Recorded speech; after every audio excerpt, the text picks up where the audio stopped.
कैसे हैं आप सभी लोग। एक बार फिर से स्वागत है आपका हमारे YouTube channel study with Yogesh में। क्रैश कोर्स की जो 3 क्लासेस हो चुकी हैं, आई होप कि वो आपने कंप्लीट कर ली होंगी और आपको थोड़ा सा मजा तो आ ही रहा होगा। ठीक है, होमवर्क की क्लासेस उसके साथ साथ आपकी चल रही है, जो होमवर्क टारगेट आपको दिया जा रहा है, जो कि स्पेशली आपके आने वाले एग्जाम, जो कि पुलिस कांस्टेबल से लेकर फॉरेस्ट गार्ड या अन्य कोई ग्रुप सी का एग्जाम है, वो आपके लिए वहां पे फायदेमंद साबित हो सके। ये क्रैश कोर्स इसलिए है क्योंकि और चीजें ऑलमोस्ट आपको उत्तराखंड से लेकर सभी चीज मैं करा चुका हूं। आप प्ले लिस्ट में अपनी सुविधा अनुसार जो भी आपको पढ़ना है उसके अनुसार पढ़ सकते हैं। ठीक है, दूसरी चीज सुनना, आज होमवर्क नहीं मिलेगा। वो क्यों नहीं मिलेगा? क्योंकि जो सैटरडे की क्लास थी उसमें इवनिंग में आपको मैंने क्रैश कोर्स दिया था और वो दिया था मंडे इवनिंग तक, क्योंकि आपका कंप्लीट नहीं हुआ है। अगर जिस छात्र ने कंप्लीट कर लिया वो बहुत अच्छी बात है, उसको रिवाइज करे जितना भी होमवर्क दिया है, और जिसने नहीं किया है वो आज मंडे इवनिंग तक आज कंप्लीट कर ले। कल आपका फिर होमवर्क को अगला टारगेट आपको दिया जाएगा, क्योंकि वो लंबा मैंने उसको सेशन में रखा था। ठीक है, तो क्रैश कोर्स की आज डे 4 क्लास है। इसके अंदर मैंने आपको, अगर ध्यान होगा, क्योंकि मैं तेज पढ़ाऊंगा बच्चों, समयाभाव भी रहता है, लगभग 35 से 40 मिनट की वीडियो रहती है और नॉन स्टॉप आप ऑफलाइन क्लासेस पढ़ेंगे।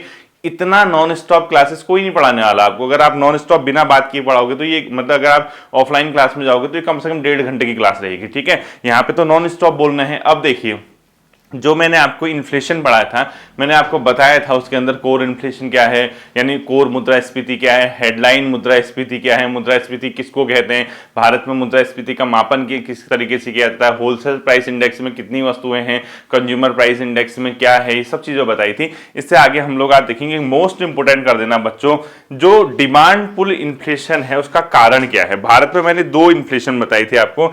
एक होता है कॉस्ट वाली, ठीक है, जहां पे लागत महंगी हो जाती है। दूसरा मैंने बताया था डिमांड पुल, यानी लोगों की मांग बढ़ती है तो उससे महंगाई बढ़ती है। ठीक है, तो लिखो डिमांड पुल मुद्रास्फीति का कारण, डिमांड पुल। ठीक है, मैंने पढ़ाया था आपको ये डिमांड पुल मुद्रास्फीति यानी इन्फ्लेशन का कारण, डिमांड पुल इन्फ्लेशन का कारण। ठीक है, ये मैंने आपको बताया था। डिमांड क्या होता है, डिमांड पुल में लोग क्या करते हैं, मांग करते हैं ज्यादा, उनके पास परचेजिंग पावर है या पैसा है तो डिमांड करते हैं। डिमांड होगा तो सप्लाई उस हिसाब से नहीं होगी तो चीजें महंगी हो जाती हैं। ठीक है, इसके अगर कारण पूछता है तो आपको ये बताना चाहिए, सबसे पहले वस्तुओं की अत्यधिक मांग लिखो। ठीक है, यानी वस्तुओं की मांग बढ़ती है, वस्तुओं की मांग, और उत्पादन उसका सीमित है। वस्तुओं की मांग का अत्यधिक बढ़ना लिखो, वस्तुओं की मांग का अत्यधिक बढ़ना। इसका क्या मतलब है, जैसे कोई एक मार्कर है, ये 2 ही मार्कर है और नॉर्मल कंडीशन है, आपके पास 10-10 रुपए आपने खरीद ली, लेकिन आपके पास मार्कर 2 है, खरीदने वाले 20 हो गए, लोगों के पास पैसा आ गया, तो ये मार्कर की कीमत बढ़ जाएगी। ठीक है, क्यों? क्योंकि इसकी वैल्यू बढ़ गई, 2 ही है और खरीदने वाले बहुत है, यानी वस्तु की डिमांड बढ़ गई। ठीक है, इसके कारण डिमांड पुल इन्फ्लेशन होता है। दूसरा आपने लिखना है बच्चों इसमें मुद्रा की अधिक मात्रा। मार्केट में अगर मुद्रा ज्यादा आ गई तो वो कहीं ना कहीं लोगों की जेब में आएगी। ठीक है, मुद्रा की अधिक मात्रा, अब लोगों की जेब में मुद्रा अधिक आती है तो कहीं ना कहीं वो किस चीज की क्या करेंगे बच्चों, डिमांड करेंगे। यानी आपके पास पैसा आ गया जेब में तो आप चीजों को खरीदने जाओगे, यानी मुद्रा की मात्रा बढ़ते ही डिमांड आपकी क्या हो जाएगी, यानी मांग क्या हो जाएगी, बढ़ जाएगी। और तीसरा लिखो ब्याज की निम्न दर। अगर ब्याज दर घटती है, हमेशा ध्यान रखना, ब्याज दर घटने से मुद्रास्फीति बढ़ सकती है। ठीक है, ब्याज की दर का कम होना, निम्न कर दो। क्यों? ब्याज की दर अगर कम कर दी, ब्याज अगर कम हो गया तो लोन लोग लेते हैं। अब आपको कैसा लोन, सामान लेने के लिए, लोन सामान का मतलब नहीं है, मार्केट में तरलता आती है, लिक्विडिटी आती है, मार्केट में किसी भी तरीके से पैसा आए। ठीक है, चाहे लोन लेने वाला आप डायरेक्ट लोन ना लो, आप जिसके साथ काम कर रहे हो, अगर कोई प्राइवेट सेक्टर है उसी ने लोन ले लिया, किसी कंपनी ने मार्केट से पैसा उठा दिया ब्याज, तो वो पैसा उठाएगा तो कहीं ना कहीं पैसा लगाएगा, तो कहीं ना कहीं पैसा लगा रहा, तो वहां पे काम करने वाले लोग चाहिए, तो उनको रोजगार मिलेगा, उनके जेब में पैसा जाएगा तो डिमांड करेंगे। ठीक है, बेसिकली 3 चीजें होती है बच्चों, आपको 3 के 3 पॉइंट क्या करने, ध्यान में रखने हैं, डिमांड। अब एक मोस्ट इंपोर्टेंट चीज बताऊंगा आपको मैं, भारत में मुद्रास्फीति मुख्यतः है बच्चों कॉस्ट पुश इन्फ्लेशन। ठीक है, लिखो भारत में मुख्यतः किस प्रकार की मुद्रास्फीति है, भारत में मुख्यतः मुद्रास्फीति कॉस्ट पुश इन्फ्लेशन। ठीक है, यानी भारत में जो बच्चों नॉर्मली इन्फ्लेशन है वो क्या है, कॉस्ट पुश है। कॉस्ट पुश का मतलब आपकी लागत बढ़ रही है, आपका इंफ्रास्ट्रक्चर में पैसा लगा दिया आपने, बिजली में पैसा लगा दिया आपने, रोड में पैसा लगा दिया, इस चीज के कारण वस्तुएं ओवरऑल महंगी हो जाती है। तो आपको नॉर्मल लिखना है, ये ज्यादा इंपॉर्टेंट नहीं। अब जो मैं पढ़ाऊंगा वो बहुत इंपॉर्टेंट है। ठीक है, मोस्ट इंपॉर्टेंट पॉइंट लिखना बच्चों, ये पेपर में आपके आने की पूरी संभावनाएं हैं, ध्यान रखना जो पॉइंट मैं आपको लिखाऊंगा। ठीक है, लिखो मुद्रास्फीति की दर समृद्धि तथा बेरोजगारी के मध्य संबंध, मोस्ट इंपोर्टेंट कर देना। मुद्रास्फीति की दर, मुद्रा बहुत ही आसान है। ठीक है, स्फीति की दर यानी महंगाई की दर समृद्धि यानी ग्रोथ, यानी बेसिकली इसको जीडीपी आप समझ सकते हो, ठीक है। समृद्धि मतलब ग्रोथ से संबंधित है, यानी जीडीपी। वह बेरोजगारी के मध्य संबंध, बेरोजगारी के मध्य संबंध, बेरोजगारी के मध्य संबंध, ठीक है। इनके बीच क्या रिलेशन है हमने ये देखना, मोस्ट इंपोर्टेंट है, देखना यहीं से क्वेश्चन पेपर में आता है। हमेशा याद रखना बच्चों, मुद्रास्फीति की जो दर होती है नॉर्मली सुनना, वो समृद्धि यानी ग्रोथ के सीधे सीधे संबंधित होती है। यानी ग्रोथ बढ़ेगी तो मुद्रास्फीति बढ़ेगी, ग्रोथ घटेगी तो मुद्रास्फीति घटेगी, ये ध्यान रखना है, ठीक है। तो इसमें नॉर्मली एक पहला पॉइंट लिखो, मुद्रास्फीति की दर और इसमें जो होता है बच्चों ग्रोथ में सीधा संबंध होता है, ठीक है। देखो मुद्रास्फीति की दर, मुद्रास्फीति की दर यानी महंगाई की दर, ठीक है, ये सीधे संबंधित है किससे, समृद्धि से। एक मोस्ट इंपोर्टेंट पॉइंट कर देना इसको, ठीक है। ये इक्वेशन नंबर 1 लिख देना इसको। यानी आपका जो मुद्रास्फीति है बच्चों, महंगाई है, वो ग्रोथ से सीधे संबंधित है। अब आप कहोगे सर कैसे संबंधित है, देखो जैसे किसी देश की ग्रोथ यानी जीडीपी बढ़ी, जीडीपी बढ़ने का मतलब उस देश में ओवरऑल प्रोडक्शन बढ़ा होगा, ओवरऑल प्रोडक्शन बढ़ा होगा तो लोगों ने उसमें रोजगार पाया होगा, रोजगार पाया होगा तो उनके जेब में पैसा आया होगा, पैसा पाया होगा तो उन्होंने क्या की होगी, चीजों की मांग की होगी, मांग की होगी, उस अकॉर्डिंग अगर सप्लाई नहीं है या उस अकॉर्डिंग मांग बढ़ रही है, मांग के बढ़ने से क्या होती है बच्चों, मुद्रास्फीति हाई हो जाती है। तो ध्यान रखना मुद्रास्फीति की दर और समृद्धि की दर में कैसा संबंध है, अगर पूछता है तो इस सीधा संबंध होता है। अर्थात इसका माने चिन्ह का मतलब है कि ये बढ़ेगा तो ये भी बढ़ेगा, ये घटेगा तो ये भी घटेगा, ठीक है। तो ध्यान रखना मुद्रास्फीति की दर और समृद्धि में सीधा संबंध है। अर्थात मुद्रास्फीति की दर बढ़ने से समृद्धि, मतलब समृद्धि बढ़ने से मुद्रास्फीति की दर बढ़ती है, समृद्धि घटने से मुद्रास्फीति की दर घटती है। मोस्ट इंपोर्टेंट पॉइंट है, ठीक है। दूसरा ध्यान रखना बच्चों, जो मुद्रास्फीति की दर है बेरोजगारी से उल्टे तरीके से संबंधित है, ठीक है, ध्यान रखना। मुद्रास्फीति की दर, इसका बच्चों उल्टा संबंध है किससे, बेरोजगारी से। अर्थात इसका एक क्वेश्चन नंबर 2 लिखो, इसका मतलब है अगर आपकी मुद्रास्फीति की दर बढ़ रही है तो बेरोजगारी घटेगी, और मुद्रास्फीति की दर घट रही है तो बेरोजगारी बढ़ेगी। ये उल्टा संबंध होता है, ठीक है। ये बढ़ेगा तो ये घटेगा, ये घटेगा तो ये बढ़ेगा। मोस्ट इंपोर्टेंट है बच्चों ये वाला पॉइंट, मोस्ट इंपोर्टेंट कर देना। मुद्रास्फीति जो है बेरोजगारी से उल्टे तरीके से संबंधित है। अर्थात मुद्रास्फीति की दर बढ़ती तो बेरोजगारी घटती है, मुद्रास्फीति की दर घटती तो बेरोजगारी बढ़ती है। अब आपको सर कैसे हुआ, अब देखो मुद्रास्फीति की दर समृद्धि से कैसे है, सीधे संबंधित है। समृद्धि मतलब ग्रोथ, जीडीपी आपकी जब बढ़ती है, ग्रोथ आपके देश में बढ़ रहा है तो लोगों को क्या मिल रहा होगा, रोजगार मिल रहा होगा। लोगों को रोजगार मिल रहा होगा तो नहीं बेरोजगारी क्या हो रही होगी, कम हो रही होगी। और बेरोजगारी अगर कम हो रही होगी तो मुद्रास्फीति क्या होगी, बढ़ेगी। क्यों, क्योंकि लोगों के पास पैसा आ गया, जेब में पैसा आ गया तो चीजों की मांग करेंगे, मांग करेंगे तो उसके बाद महंगाई का बढ़ना ही बढ़ना है। तो इस मुद्रास्फीति की दर और बेरोजगारी के मध्य जो संबंध है बच्चों, उसको एक वक्र के द्वारा दिखाया जाता है जिसको बोलते हैं फिलिप्स वक्र। मोस्ट इंपोर्टेंट कर देना, अगर पेपर में पूछता है फिलिप वक्र क्या दिखाता है, फिलिप वक्र दिखाता है बच्चों मुद्रास्फीति की दर और बेरोजगारी के मध्य संबंध। जैसे मैंने आपको लॉरेंज वक्र बताया था, जो असमानता दिखा रहा था, याद है, गरीबी और उसकी असमानता, और इसी प्रकार से गिनी गुणांक बताया था। तो ऐसे ही एक पॉइंट आता है फिलिप्स वक्र। तो मुद्रास्फीति की दर और बेरोजगारी के मध्य एक वक्र के द्वारा एक संबंध दिखाया जाता है जिसको फिलिप्स वक्र कहते हैं। तो लिखो फिलिप्स वक्र, मोस्ट इंपोर्टेंट कर देना फिलिप्स वक्र। इसके आगे लिखो मुद्रास्फीति की दर वह बेरोजगारी के मध्य संबंध दिखाता है, ठीक है। संबंध दिखाता है किसके मध्य, मुद्रास्फीति की दर वह बेरोजगारी के मध्य, ठीक है। मुद्रास्फीति की दर वह बेरोजगारी के मध्य, बेरोजगारी के मध्य, ये एक संबंध दिखाता है बच्चों। यानी इसका सीधा सीधा मतलब है कि मुद्रास्फीति की दर और बेरोजगारी के मध्य जो संबंध दिखाता है उसी को क्या बोला जाता है बच्चों, फिलिप्स वक्र बोला जाता है। मोस्ट इंपोर्टेंट अपने आप में पॉइंट है, ठीक है। तो अब आप कहोगे सर कैसे संबंध दिखाता है, अब मैं आपको बताऊंगा, ये समझ गए ना। ये मोस्ट इंपोर्टेंट कर देना, दोनों पॉइंट ये सीधे सीधे संबंधित है, ठीक है। ये पेपर में आपका पूछेगा, वहां पेपर में गलत मत करके आना। अब देखो एक मैं वक्र बना रहा हूं आपका, ठीक है। सपोज एक ऐसी लाइन है, ये है, ये समझो, ठीक है। ये यहां पे बच्चों बेरोजगारी की दर लिखो, बेरोजगारी की दर, ठीक, आपके समझने के लिए। और ये हो गया बच्चों मुद्रास्फीति की दर, मुद्रास्फीति की दर, ठीक है। तो जो फिलिप वक्र है बच्चों वो क्या होगा, देखो ये सपोज 0 है, ये 5 है, ये 10 है, ये 15 है, ठीक है। इसी की तरह से ये 5 है, ये 10 है, ये 15 है, यानी 5%, 10%, 15 बढ़ रहा है ना। तो फिलिप वक्र इस तरीके से होता है बच्चों, इस तरीके से होता है कुछ, ठीक है। तो ये देखो जैसे हमने यहां पे देखा, हमने क्या कहा, ये यहां पे है, ये लाइन देखो, ये यहाँ है, ये कहीं 2-3% होगा, तो यानी बेरोजगारी की दर 2-3% है तो महंगाई सपोज यहाँ पे है, ठीक है। उसके बाद हमने क्या कहा, ये 5 बेरोजगारी की दर 5% पहुंची तो महंगाई की दर नीचे आ गई। देखो बेरोजगारी की दर जैसे जैसे बढ़ रही है महंगाई कम होती जा रही है, ठीक है। उसके बाद देखो बेरोजगारी की दर अगर 10% पहुंच गई तो महंगाई की दर और नीचे आ गई। देखो यहां पहुंच गई महंगाई की दर, ठीक है। बेरोजगारी की दर 15% पहुंची तो महंगाई की दर और नीचे आ गई, देखो 5% के आसपास। कहीं ना कहीं जैसे जैसे बेरोजगारी बढ़ रही है महंगाई की दर क्या आ रही है, नीचे आ रही है। तो इसी को वक्र को बोलते हैं बच्चों फिलिप्स वक्र, ठीक है, फिलिप्स वक्र। तो फिलिप्स वक्र क्या दिखाता है, अगर आपसे पूछता है तो ये दिखाएगा बच्चों मुद्रास्फीति व बेरोजगारी के मध्य संबंध दिखाता है, जो कि उल्टा संबंध होता है। मोस्ट इंपोर्टेंट याद रखना, बेरोजगारी बढ़ेगी तो मुद्रास्फीति घटेगी, मुद्रास्फीति घटेगी तो बेरोजगारी बढ़ेगी, ये सीधा सीधा संबंध, ठीक है। इसी प्रकार से संशोधित होता है, एक मतलब ये यहाँ पे एक और फिगर बना लो आप, इसमें बेरोजगारी समृद्धि के साथ इसका कैसा संबंध होता है बच्चों देखना, ठीक है। ये जीडीपी लिख लो आप, जीडीपी, ये हो गया जीडीपी।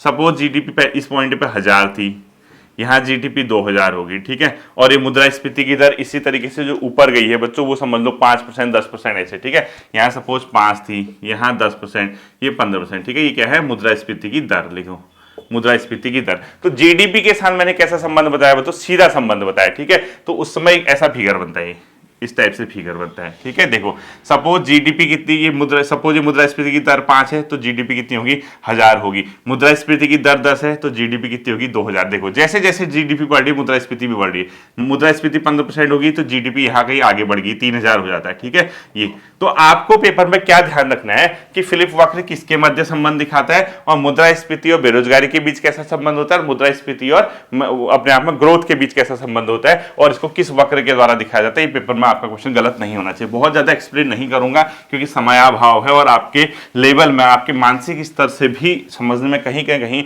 आप अभी मतलब नए बच्चे हो, थोड़ा सा समय लगेगा इसको डेप्थ में पढ़ने में, ठीक है। ये आपको समझ आ जाना चाहिए, ठीक है। अब इसका मतलब अगर मैं पूछूंगा ग्रोथ और बेरोजगारी में कैसा संबंध है, फिर ये भी उल्टा संबंध, जीडीपी और एक और पॉइंट लिखो तीसरा, बेरोजगारी में उल्टा संबंध होता है, ठीक है। तो मैंने पढ़ाई रखा आपको, ग्रोथ के साथ बेरोजगारी उल्टे रूप से संबंधित होती है। तीसरा पॉइंट लिखो, यानी ग्रोथ बढ़ेगी जीडीपी, बेरोजगारी कम होगी, ग्रोथ घटेगी बेरोजगारी बढ़ेगी, उल्टा संबंध, ये बढ़ेगा ये घटेगा, ये घटेगा ये बढ़ेगा, ठीक है। ये 3 के 3 पॉइंट याद रखना, ये मोस्ट इंपोर्टेंट आपके पॉइंट्स हो सकते हैं, ठीक है। इसके बाद बच्चों कई चीजें होती हैं, जैसे वेज इन्फ्लेशन होता है, क्या मजदूरी जब बढ़ जाती है तो वेज इन्फ्लेशन आता है। इसके बाद एक इन्फ्लेशन होता है बच्चों अपने आप में क्या, स्टैगफ्लेशन भी होता है। इसके अलावा एक इन्फ्लेशन होता है जो अपने आप में कॉस्ट इन्फ्लेशन होता है, ठीक है, तो मतलब प्राइस इन्फ्लेशन। तो 3 पॉइंट लिखाता हूं मैं आपको, ठीक है। वेज इन्फ्लेशन मत कब आता है, जब मजदूरी बढ़ती है, एक वेज इन्फ्लेशन लिखना आप लोग। एक होता है बच्चों कॉस्ट प्राइस इन्फ्लेशन, ठीक है, यानी जब कीमत बढ़ जाती है चीजों की, तो प्राइस इन्फ्लेशन लिखो दूसरा, प्राइस इन्फ्लेशन, ठीक है। और तीसरा आपको लिखना है बच्चों जो होता है स्टैगफ्लेशन, यानी मंदी के साथ मुद्रास्फीति, यानी तीसरा लिखो आप लोग, क्या लिखोगे तीसरा बच्चों, स्टैगफ्लेशन, ठीक है। लिखो STAGFLAT, स्टैगफ्लेशन, स्टैगफ्लेशन, ठीक है। ये 3 आते हैं बच्चों। वेज इन्फ्लेशन क्या होता है आपको अगर ये पता होगा, ये बताओ, यदि बेरोजगारी घटती है बच्चों, इसका सीधा सीधा मतलब है, देखो यदि बेरोजगारी घटती है, ऐसे लिखना है, ठीक है, मैं आपको समझा दूंगा।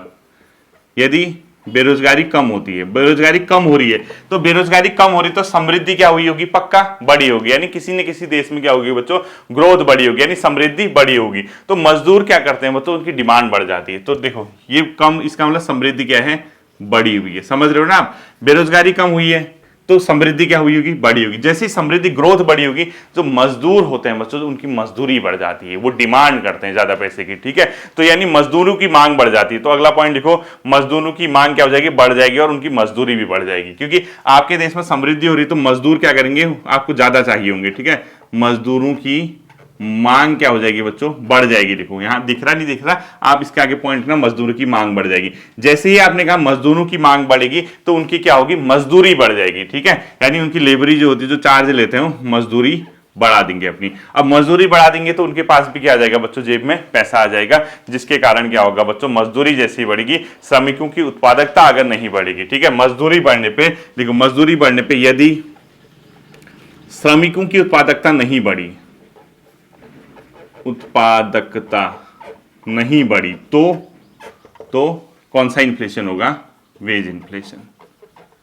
यानी कहीं ना कहीं इसका मेन कारण अगर आपसे पूछता है कि वेज इन्फ्लेशन का मुख्य कारण है, तो आप बताना मजदूरों की मजदूरी में वृद्धि, यानी मजदूरी बढ़ने से कौन सी इन्फ्लेशन आती है अगर आपसे पूछता है, यानी मजदूरी बढ़ने से कौन सा महंगाई आती है, तो उसको बोलते हैं वेज इन्फ्लेशन। ठीक है, इसका कारण क्या है, देखो किसी देश की समृद्धि बढ़ी, जीडीपी बढ़ी, तो अधिक लोगों को क्या मिलेगा, रोजगार मिलेगा। अधिक लोगों को रोजगार मिलेगा तो जो मजदूर हैं उनकी क्या होगी, डिमांड होगी, मजदूर लाओ भाई, प्रोडक्शन कौन करेगा।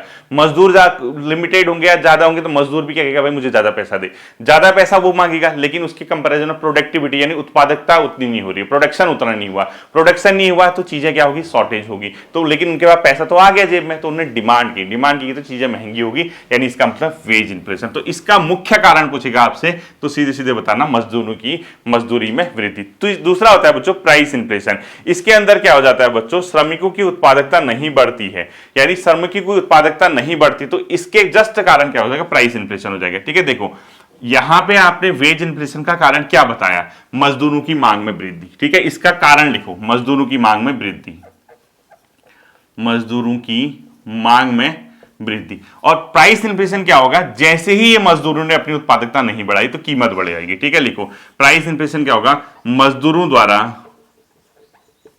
ये जो लास्ट पॉइंट लिखा था मैंने, ठीक है, ये यहां पे वेज इन्फ्लेशन की जगह आप यहां पे यहीं पे लिख दो प्राइस इन्फ्लेशन कर दो, इसको प्राइस इन्फ्लेशन कर दो, इसको प्राइस इन्फ्लेशन कर दो। ठीक है, देखो मैं समझा रहा हूं आपको, बेरोजगारी कम हुई, समृद्धि बढ़ी, तो मजदूरों की मांग बढ़ी तो उनकी मजदूरी बढ़ेगी। मजदूरी बढ़ते ही कौन सी आ गई, ये मजदूरों की मांग बढ़ते ही मजदूरी, जैसे उनकी मजदूरी थी दिहाड़ी बढ़ गई, तो कौन सा इन्फ्लेशन आएगा, मजदूरी बढ़ने से वेज इन्फ्लेशन।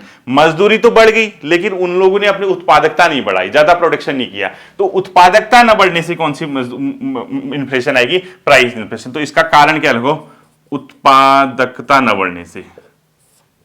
अगर आपसे कभी पूछता है कि उत्पादकता न बढ़ने से कौन सी महंगाई आती है, तो आपका हो जाएगा प्राइस इन्फ्लेशन। ठीक है, और तीसरा आता है बच्चों स्टैगफ्लेशन। स्टैगफ्लेशन क्या होता है, कभी कभी आपकी देश में जीडीपी या तो स्थिर होती है, ना वो बढ़ रही है ना घट रही या घट रही है। ठीक है, लास्ट वाला जो स्टैगफ्लेशन देखना, जीडीपी या तो स्थिर है या जीडीपी घट रही है, लेकिन जो मजदूर होता है बच्चों वो अनुमान लगाता है कि यार भविष्य में कहीं कीमत ना बढ़ जाए, वो एक प्रत्याशा लगाता है, यार फ्यूचर में साला कीमत बढ़ सकती है इसकी, वो अनुमान लगाएगा अपने आप में, कहेगा यार फ्यूचर में इसकी कीमत बढ़ सकती है। तो फ्यूचर में अगर इसकी कीमत बढ़ सकती है का एक अनुमान अगर वो लगा रहा है, तो कहीं ना कहीं वो सोच रहा है यार भाई अभी से मैं अपना जो कॉन्ट्रैक्ट करूंगा, जो संविदा जिससे बात करूंगा मैं अपने मालिक से, उससे कहूंगा भाई देख फ्यूचर में कीमत बढ़ सकती है, तो मुझे अभी से ज्यादा पैसा दे दे। तो उसने पैसा अभी से ज्यादा मांग दिया, तो उसने क्या कर दिया, रेट चीजों के बढ़ा दिए। ठीक है, तो लास्ट लिखो स्टैगफ्लेशन, इसमें लिखो मजदूरों की प्रत्याशाएं बढ़ने से अनुमान की भविष्य में कीमत बढ़ेगी। मजदूरों का अनुमान की भविष्य में कीमत बढ़ेगी, मजदूरों का अनुमान की भविष्य में कीमत बढ़ेगी, भविष्य में कीमत बढ़ेगी। कीमत क्या होगी, बढ़ेगी चीजों की। ठीक है, भविष्य में कीमत बढ़ेगी, उसने अनुमान लगाया, तो उसने क्या किया, कॉन्ट्रैक्ट करते समय जब उसको मालिक रख रहा है संविदा में या जो भी, तो उसने क्या किया, कॉन्ट्रैक्ट करते समय बच्चों, संविदा करते समय पहले की तुलना में अधिक मजदूरी की मांग कर दी। तो ठीक है, तो लिखो मजदूर द्वारा संविदा करते समय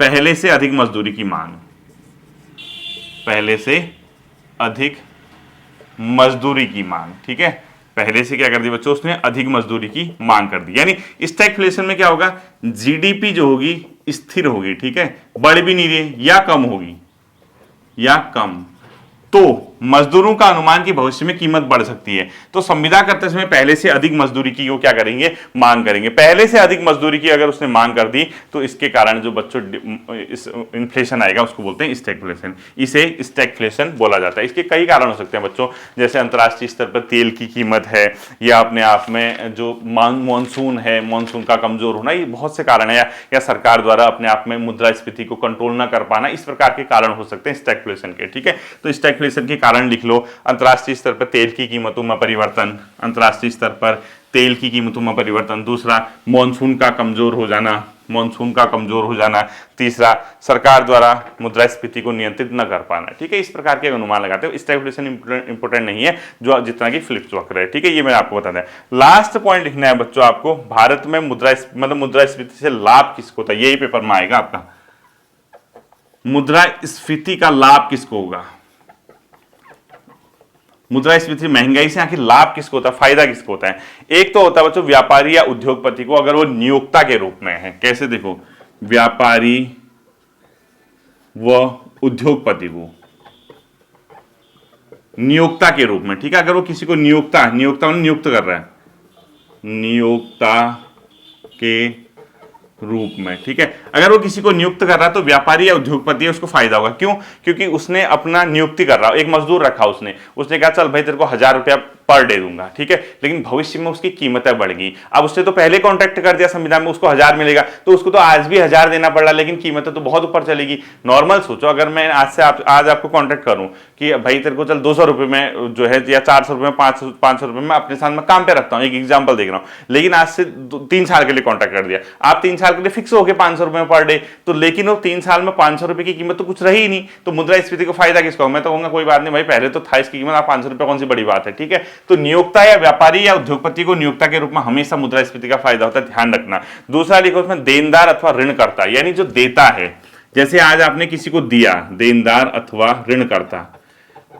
डेबिटेड ऋणकर्ता, आपने किसी को आज 1000 रुपए दिए, आज 1000 रुपए दिए आपको, अब 1000 रुपए आपने दिए हैं देनदार, यानी आप फायदा हो रहा है उसको, ठीक है, देनदार और ऋणकर्ता, यानी जैसे आप ऋणकर्ता है, देनदार किसको बोलते हैं? आपने मुझे दिए तो मैं देनदार हो गया, ठीक है, जिसको आपने पैसे दिए हैं वो देनदार हो गया, ऋणकर्ता हो गया, उसको फायदा हो जाएगा। क्यों?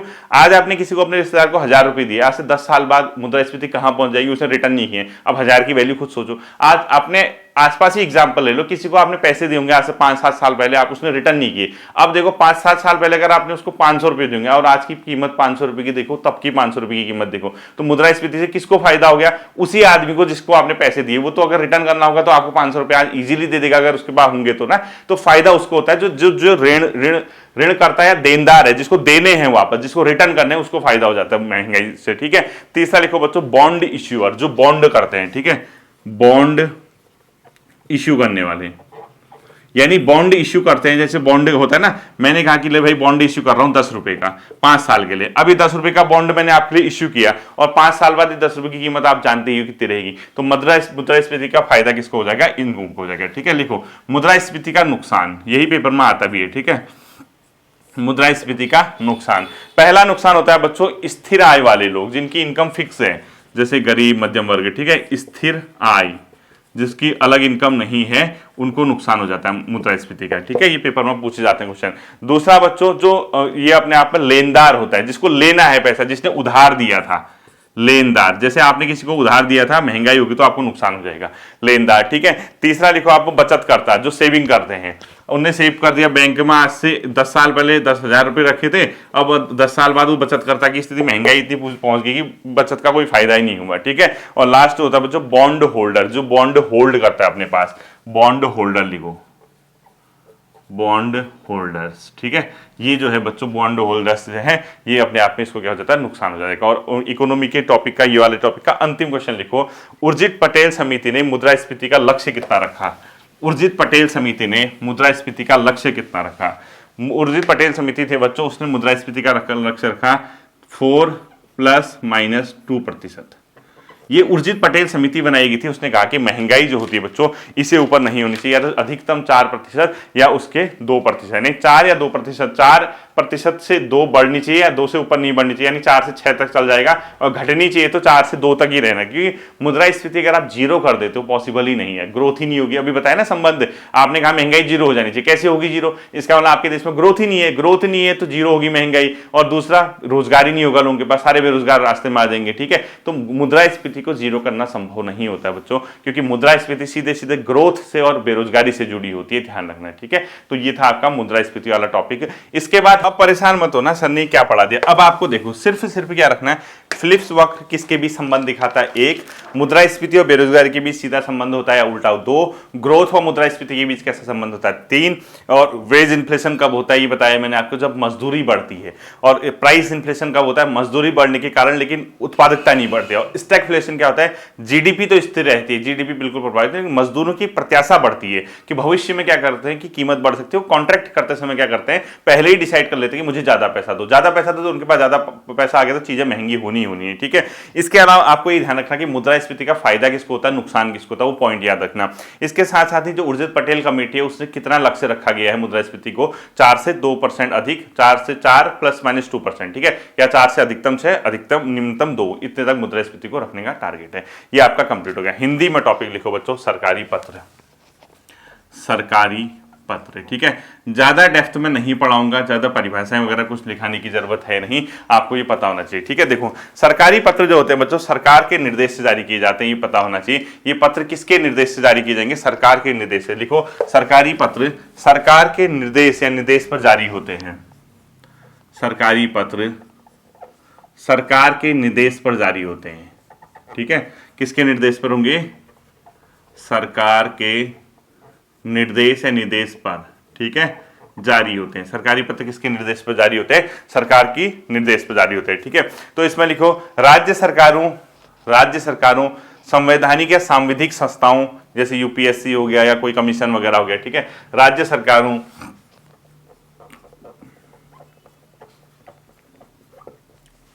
संवैधानिक या सांविधिक संस्थाओं, संवैधानिक सांविधिक संस्थाओं, ठीक है, राज्य सरकारों संवैधानिक सांविधिक संस्थाओं। इसके अलावा किसको होता है बच्चों जारी, इसके अलावा लिख लो आप लोग सार्वजनिक निकायों, ठीक है, सार्वजनिक निकायों या सार्वजनिक क्षेत्र के उपक्रमों, ठीक है, निगमों, ठीक है, इसमें लिखो सार्वजनिक क्षेत्र के निकायों या निगमों,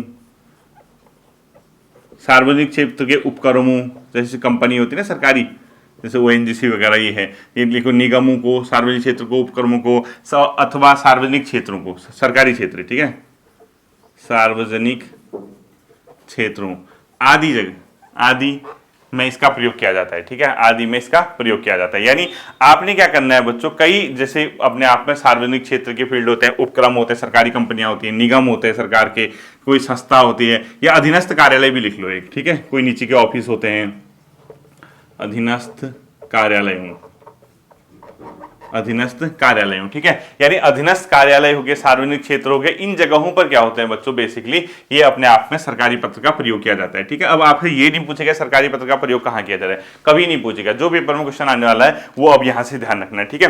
ये क्या होते हैं बच्चों, जो ये वाले पेपर होते हैं, 2 मंत्रालयों के मध्य पत्र व्यवहार हेतु इसका प्रयोग नहीं किया जाता है, ठीक है। लिखो नोट करके लिखो, मंत्रालयों के मध्य इसका प्रयोग नहीं किया जाता है। मंत्रालय हो गए ना, जैसे होम मिनिस्ट्री से गृह मंत्रालय, ठीक है, ऐसे नहीं किया जाए। मंत्रालयों के मध्य पत्र व्यवहार हेतु इसका प्रयोग नहीं,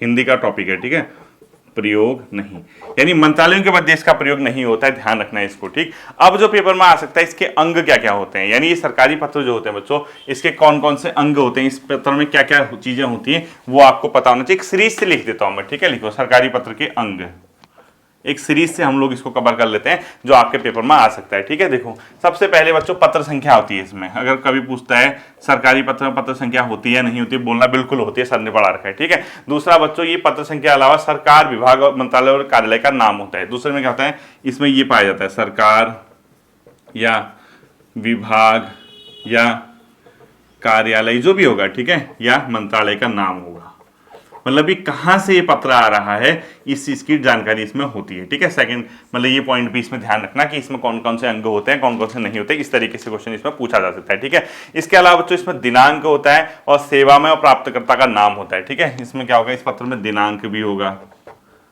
दिनांक लिखो, दिनांक होगा। फिर इसमें क्या लिखा जाएगा, सेवा में। फिर इसमें किसको भेजा जा रहा, प्राप्तकर्ता, यानी प्राप्तकर्ता मतलब जिसको आप चिट्ठी भेज रहे हो, यानी प्राप्तकर्ता का नाम पदनाम होगा इसमें, ठीक है। लिखो प्राप्तकर्ता का नाम व पदनाम, ठीक है। देन इसमें विषय भी रहता है, अगर आपसे पूछता है सरकारी पत्र का अंग है या नहीं है, तो ध्यान रखना सरकारी पत्र में विषय भी रहता है, ये इंपोर्टेंट पॉइंट होगा, ठीक है। इसके अलावा संदर्भ होगा बच्चों, अगर कोई पुराना दिया है, आपने पहले कोई लेटर लिया, लिखा होता है ना, कृपया इस कार्यालय के पत्र संख्या इतने का अवलोकन करें, यानी पुराने लेटर का संदर्भ, इसके ब्रैकेट में लिखो पुराने पत्र का संदर्भ, ठीक है, पुराने पत्र का संदर्भ होता है, अगर लिखा होगा स्टार्ट करने होगा, ठीक है। उसके बाद क्या होगा बच्चों, संबोधन होगा, महोदय या महोदया, संबोधन भी होता है इसमें, महोदय या महोदया, जो भी होगा संबोधन में, जिसको भी भेज रहे हो आप, ठीक है, महोदय या महोदया संबोधन के रूप में इसमें प्रयोग किया जाता है। इसके अलावा बच्चों आता है पत्र का मुख्य भाग, फिर मेन जो मैटर होगा वो लिखा जाएगा, पत्र का मुख्य भाग, ठीक है। पत्र के मुख्य भाग में इसमें पूरा लेटर लिखा जाएगा जो भी होगा। इसके अलावा पत्र के मुख्य भाग के बाद बच्चों अधोलेख, यानी जिसने भेजा है उसके साइन वगैरह आएंगे, ठीक है। अधोलेख, अधोलेख के ब्रैकेट में लिखना भवदीय, भवदिया, लास्ट में लिखा होता है भवदी, भवनिष्ठ, भवदिया, जो भी लिखा होगा, ठीक है, अधोलेख बोलते हैं उसके बाद, ठीक है, लास्ट में आता है वो। इसके बाद बच्चों अधोलेख के बाद आता है प्रेषक के हस्ताक्षर व पदनाम, जो भेजने वाला है, प्रेषक जो होगा के हस्ताक्षर व पदनाम, ठीक है। ये होते हैं बच्चों सरकारी पत्र के अंग। अगर आपसे कभी पूछता है कि निम्नलिखित में से कौन कौन से सरकारी पत्र के अंग होते हैं, तो उसमें पत्र संख्या भी रहता है, सरकार का नाम, कार्यालय का नाम, विभाग का नाम, ये रहता है। इसके अलावा महोदय, महोदया रहता है, भवनिष्ठ रहता है, मुख्य रहता है, विषय रहता है। ये सरकारी पत्र के अंग हैं। आप क्वेश्चन क्या पूछ सकते हैं, इनमें से कौन सा एक सरकारी पत्र का अंग होता है, ये ध्यान रखना, इस तरीके से पूछा जा सकता है, ठीक है। इसकी विशेषताओं पर भी क्वेश्चन आता है बच्चों की, आखिर सरकारी पत्र की विशेषताएं क्या है, कौन सा एक सरकारी की पत्र की विशेषताएं, इस तरीके से क्वेश्चन पूछा जाता है। ध्यान रखना ये पत्र बच्चों औपचारिक होते हैं, फॉर्मल होते हैं और हमेशा ही संक्षिप्त होते हैं, ठीक है। तो इसमें विशेषताएं लिखो अगला, फिर मैं आपको इसका एक रफ प्रारूप बनाऊंगा तो आपको उसको पूरा ध्यान रखिएगा, ठीक है। विशेषताएं लिखो, सरकारी पत्र की विशेषताएं लिखो। ये पत्र बच्चों औपचारिक होते हैं, ध्यान रखना। पहला पॉइंट लिखो औपचारिक, फॉर्मल पत्र होते हैं, औपचारिकता पूरी करनी पड़ती है, ठीक है। पहला पॉइंट क्या लिखा आपने, औपचारिक। दूसरा पॉइंट लिखो बच्चों, ये पेपर ये जो पत्र होते हैं संक्षिप्त होते हैं, स्पष्ट होते हैं और सटीक होते हैं, ठीक है। छोटे होंगे, संक्षिप्त, ऐसा नहीं कि फालतू, संक्षिप्तता होती है। सटीक होंगे, बिल्कुल पॉइंट टू पॉइंट, और स्पष्ट होंगे, ठीक है। संक्षिप्त होंगे, सटीक होंगे, स्पष्ट होंगे। कौन से पत्र, सरकारी पत्र, ध्यान रखना इसको। इसके अलावा बच्चों इसमें क्या होता है, उद्देश्य होता है और विषय वस्तु होती है, ठीक है। लिखो उद्देश्यपूर्ण होंगे, बिना उद्देश्य के नहीं होगा, उद्देश्यपूर्ण होगा। इसमें विषय वस्तु, जो भी सब्जेक्ट होगा उसकी बात कही जाएगी, ठीक है। भाषा इसकी सरल व स्पष्ट होती है, ऐसा नहीं कि बहुत कॉम्प्लिकेटेड भाषा लिख दिया आपने, सरल लिखो, सरल व स्पष्ट, सीधे समझ में आ जाने से सरकारी पत्र में क्या भाषा है करके, ऐसा नहीं कि भाषा ही समझ में नहीं आ रही क्या लिखा है, ठीक है। इसके अलावा इसमें कभी भी ध्यान रखना बच्चों, उत्तम पुरुष शैली का प्रयोग नहीं किया जाएगा। इसमें जो होता है बच्चों ध्यान रखना, उत्तम पुरुष शैली है, मैं नहीं लिखा जाएगा इसमें, ठीक है। छठा लिखो उत्तम पुरुष शैली का प्रयोग नहीं, उत्तम पुरुष शैली नहीं, यानी ब्रैकेट में मैं लिख दो, मैं का प्रयोग नहीं करोगे इसमें, ठीक है। यानी उत्तम पुरुष शैली का प्रयोग इसमें नहीं किया जाता, ये ध्यान रखना। तो उत्तम पुरुष शैली का अगर प्रयोग नहीं किया जा रहा तो आपको ये भी पता होना चाहिए कि इसमें प्रयोग किसका किया जा रहा है। तो इसकी जो शैली होती है बच्चों इन पत्र की, वो होती है प्रथम पुरुष या अन्य पुरुष, ठीक है। लिखो प्रथम पुरुष व एक वचन का प्रयोग इसमें, प्रथम पुरुष या अन्य पुरुष लिखो।